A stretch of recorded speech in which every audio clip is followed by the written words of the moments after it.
Good evening. It is June 25th. Garden's coming along nice. I believe the fence is hot, but I'm 6'3", so I can step over it easy enough. Pepper plants growing real nice.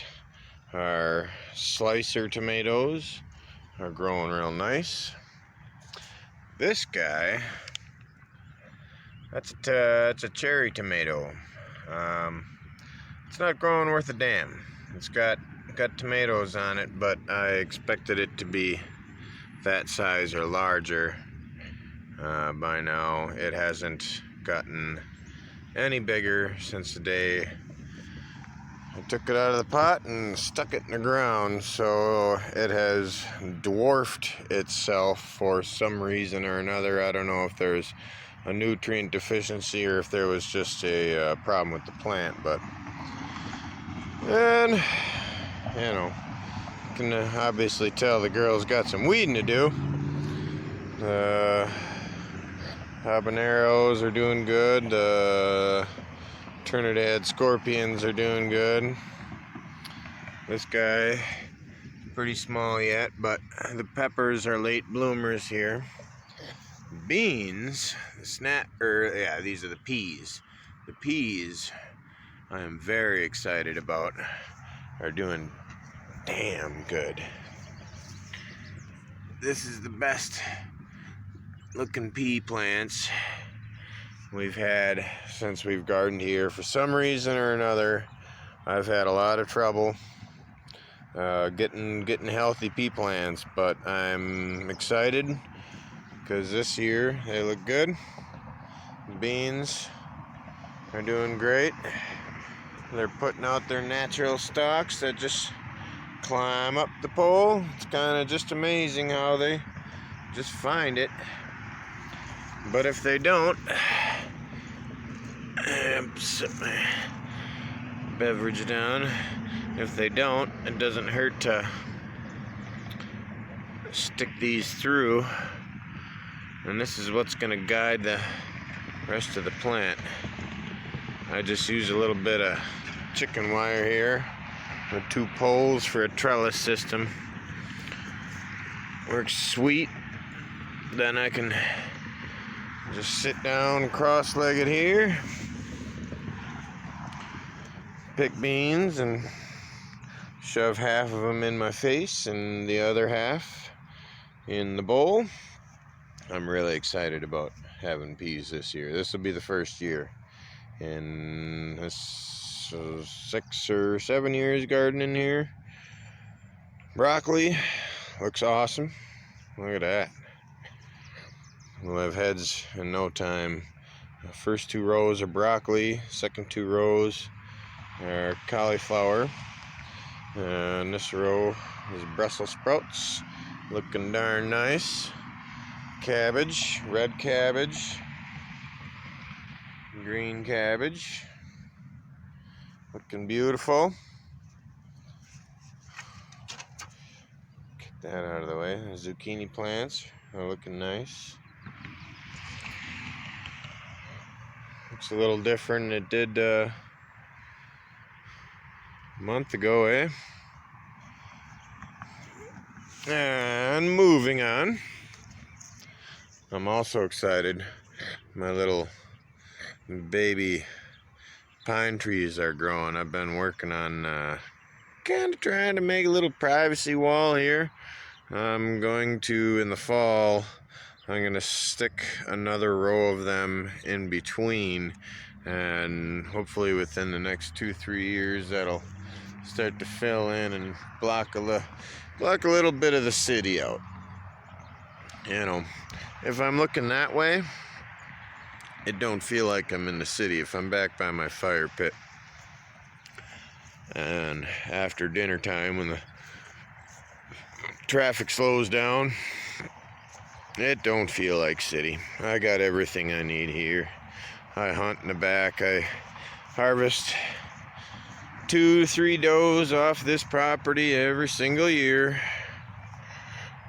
And lots of vegetables. Potatoes are looking awesome. For those who don't know, you want to start these in mounds, and as they get to about this size, they're going to fill this up.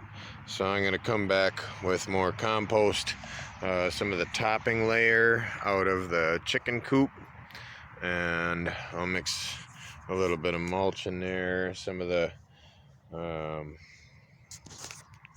kind of rotted mulch out of the compost pile, and then I'll mix that in with some just topsoil, some kind of sandy dirt, and fill in between those mounds, and then the potatoes can continue to grow outside of that, and I'll end up with a decent harvest. I'll probably fill up 4, 5, 6 5-gallon pails when I finally start digging my hands through there. That's always fun.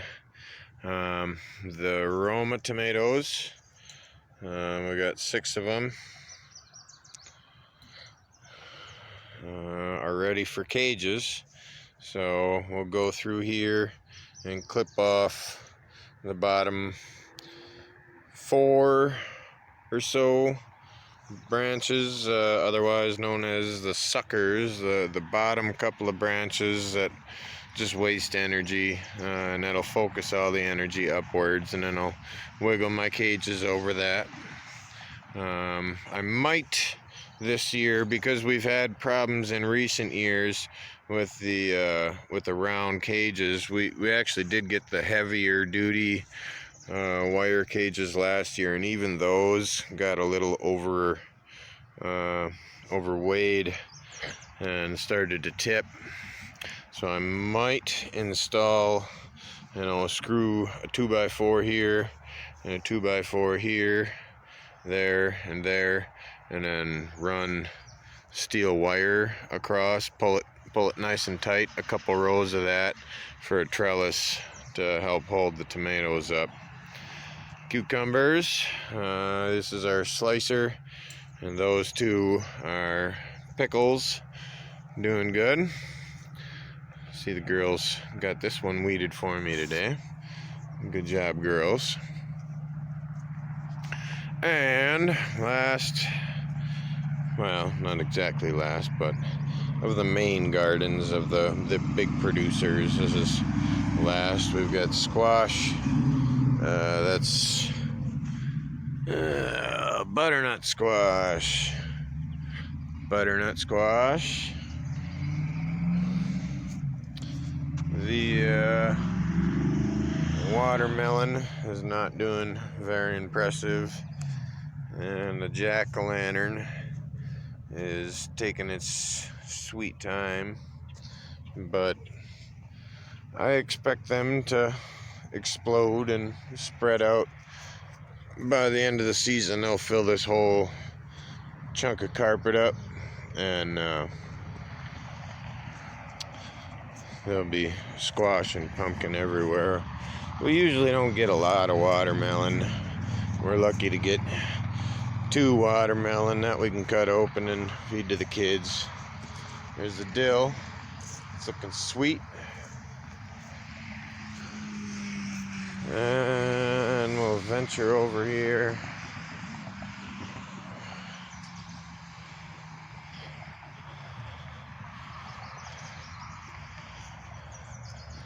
Back there at the apple tree, a bunch of babies on that. Got our herb garden, lemon balm, oregano, chives, and I just cut the grass, so this is full of clippings, but if I brush it off, this needs to get weeded too. But we got our little asparagus seedlings in here that we're also excited about. So these you want to let go to seed for 2-3 years, and then when it starts growing in nice and thick, you finally get viable asparagus. It's an investment, but it's all growing.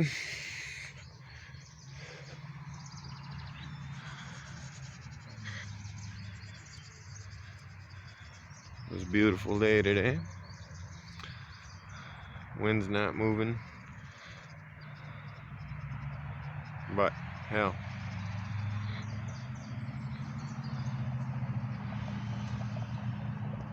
I'll still take it. Thanks for watching.